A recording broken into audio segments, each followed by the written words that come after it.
Good afternoon class. आज का अपना सेकंड क्लास है वायरस का। वायरस बहुत ही बड़ा टॉपिक है, ठीक है। तो अभी कम से कम ये आपका 1 वीक चलेगा, तब आपको अच्छे से मैं समझा पाऊँगी वायरस के हर स्टेप के बारे में। आज अपन को डिस्कस करना है कुछ फॉलोइंग टॉपिक्स के ऊपर।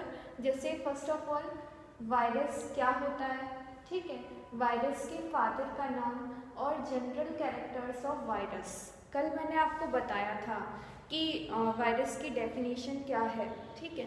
अगर आपको पेपर में आ जाए डिफाइन वायरस, तो आप उसे कैसे अपनी लैंग्वेज में बता सकते हैं। उसके कैरेक्टर्स के बेसिस पर, जो उसके जनरल कैरेक्टर होंगे उनके बेसिस पे आप उसे अपनी लैंग्वेज में डिफाइन कर सकते हैं, ठीक है। तो सबसे पहले अपन बात करते हैं वायरस के बारे में। डिफाइन वायरस, ठीक है। हम लोगों ने बात किया था कि ये जो वायरस है, सबसे पहले अपन डिस्कस कर रहे हैं वायरस के बारे में। डिफाइन वायरस, ठीक है। इसमें मैंने आपको बताया था कि वायरस एक सब माइक्रोस्कोपिक वायरस कैसा होता है, बहुत ही माइन्यूट होता है, जो हमको नेकेड आई से नहीं दिखाई देता। ये सिर्फ हमको इलेक्ट्रॉन माइक्रोस्कोप से ही हम इसे देख सकते हैं, ठीक है। सब माइक्रोस्कोपिक इन्फेक्टिव एंटिटीज होती हैं, ठीक है। इन्फेक्टिव एंटिटीज होती हैं,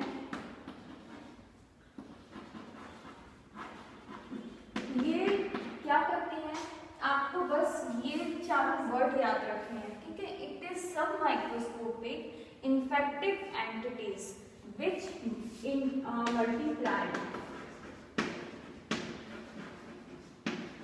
मल्टीप्लाई इंट्रासेलुलर, यानी कि देखो ये पॉइंट है ना, बहुत इंपॉर्टेंट है। Which multiply intracellular and are pathogenic, ठीक है। अगर कोई आपसे बोले कि आपको अपनी लैंग्वेज में बताना है कि वायरस क्या होते हैं, ठीक है। हमने इतनी सारी डेफिनेशंस पढ़ी हुई हैं, अलग अलग साइंटिस्ट ने अपनी अलग अलग डेफिनेशन दी है वायरस के बारे में। जितने भी वायरोलॉजिस्ट हैं उन्होंने अपनी अलग अलग डेफिनेशन दी है अपने रिसर्च वर्क के अकॉर्डिंग। लेकिन हमको जो हमको इजी लगे वो हमको डेफिनेशन तैयार करनी है, ठीक है। वायरस जो है इट इज सब माइक्रोस्कोपिक इन्फेक्टिव एंटिटीज, क्योंकि इसका काम ही है इन्फेक्शन फैलाना, चाहे प्लांट्स हो, एनिमल्स हो या ह्यूमन बीइंग हो। इन तीनों में ये इन्फेक्शन फैलाने का ही काम करता है।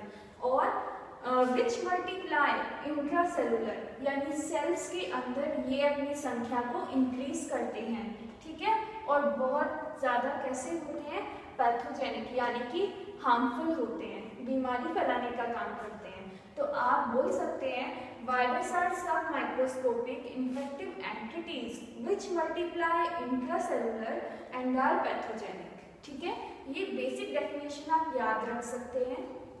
अब अपन वायरस की बात करें, वायरस को सबसे पहले एक साइंटिस्ट थे इवानोविस्की, इन्होंने देखा था, ठीक है।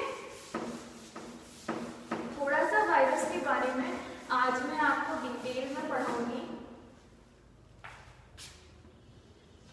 और इसके बाद अपन डायग्राम पे आएंगे, ठीक है। अभी आप इसको मत देखिए, जो मैं आपको बता रही हूँ आप उस पर फोकस करिए।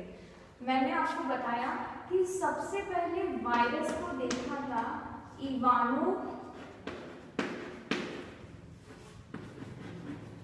इवानोविस्की में। इन्होंने फर्स्ट टाइम वायरस को देखा था प्लांट्स के अंदर, ठीक है।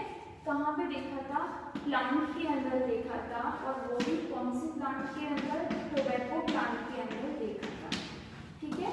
अगर कोई आपसे पूछे कि वायरस को सबसे पहले किस साइंटिस्ट ने देखा था, तो इसमें लिखेंगे आप, इसमें आप आंसर करेंगे इवानोविस्की ने देखा था। किसमें देखा था, टोबैको प्लांट में देखा था, ठीक है। ईयर याद रखने की आपको जरूरत नहीं है, आपको बस इतना पता होना चाहिए। अब इसके बाद इन्होंने बताया कि प्लांट्स के अंदर वायरस प्रेजेंट रहते हैं, ठीक है। इनकी बात को एक और साइंटिस्ट थे वेज़लिन, ठीक है।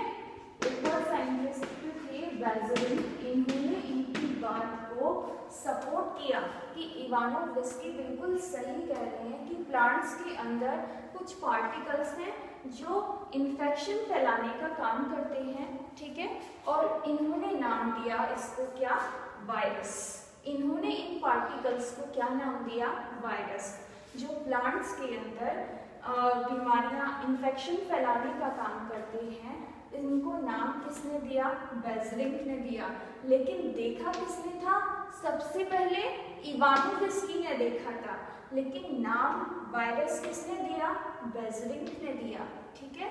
इसलिए इनको क्या बोला जाता है, इनको बोला जाता है फादर ऑफ वायरोलॉजी।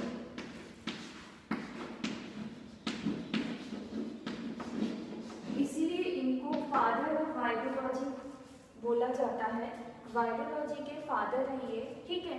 वायरोलॉजी मतलब ये साइंस की वो ब्रांच है जिसमें अपन वायरस की स्टडी करते हैं। अभी हम क्या पढ़ रहे हैं, अभी हम वायरोलॉजी पढ़ रहे हैं। वायरस की स्टडी जिसमें होती है, जिस फील्ड में होती है, उससे अपन बोलते हैं वायरोलॉजी। वायरोलॉजी के फादर कौन है, बेजलिन के। इन्होंने वायरस को नाम दिया था, इन्होंने इन पार्टिकल्स को नाम दिया था क्या, वायरस।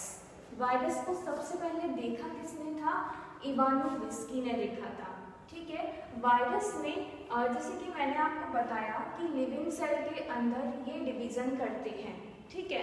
तो इनमें वायरस के लिविंग सेल के अंदर जैसे ही ये एंटर होते हैं, इनका जो जेनेटिक मटेरियल है ये डिवीजन करता है, ठीक है। इनका जो जेनेटिक मटेरियल है ये डिवीजन करता है, ये डिवीजन करके नंबर ऑफ जेनेटिक मटेरियल और वायरस इंक्रीज करता है, ठीक है। कहने का मीन्स मेरा क्या है, कोई भी वायरस अगर किसी लिविंग सेल के अंदर एंटर करेगा तो वो सिर्फ अपने डीएनए को इंक्रीज करेगा, मतलब उसमें जो भी जेनेटिक मटेरियल है, आइदर डीएनए और आरएनए, वो उसको इंक्रीज करेगा, वो सिर्फ उसी को इंक्रीज करेगा, ठीक है। तो यहाँ पे इतनी चीज़ आपको क्लियर है। मैंने आपको बता दिया वायरस के बारे में, फादर ऑफ वायरस के बारे में, ठीक है। कोई भी वायरस हो, चाहे वो प्लांट वायरस हो, एनिमल वायरस हो, उसके दो मेन पार्ट होते हैं, ठीक है। उसके क्या होते हैं, दो मेन पार्ट होते हैं। वो मेन पार्ट क्या क्या है, वो मेन पार्ट है, वो मेन पार्ट है, देखो मान लीजिए ये क्या है, general structure of virus. Virus का स्ट्रक्चर है जनरल स्ट्रक्चर। पेपर में क्वेश्चन अगर वायरस करके आता है तो आप ये डायग्राम बना सकते हैं, ठीक है। तो यहाँ पर अगर अपन वायरस की बात करें तो वायरस के दो मेन पार्ट होते हैं, ठीक है।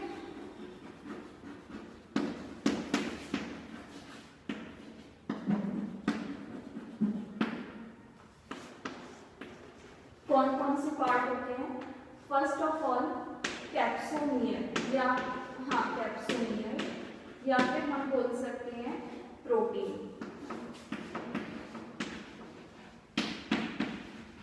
और सेकंड है अपना जेनेटिक मटेरियल।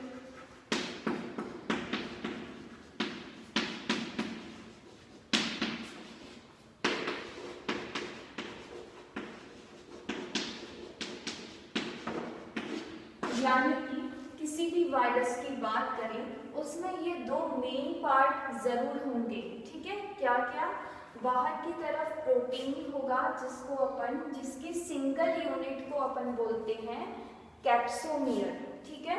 कैप्सोमियर के ग्रुप को हम बोलते हैं कैप्सिड। यानी कि मैं ऊपर लिख देती हूँ, ठीक है, मैं ऊपर लिख देती हूँ कि ग्रुप ऑफ कैप्सोमियर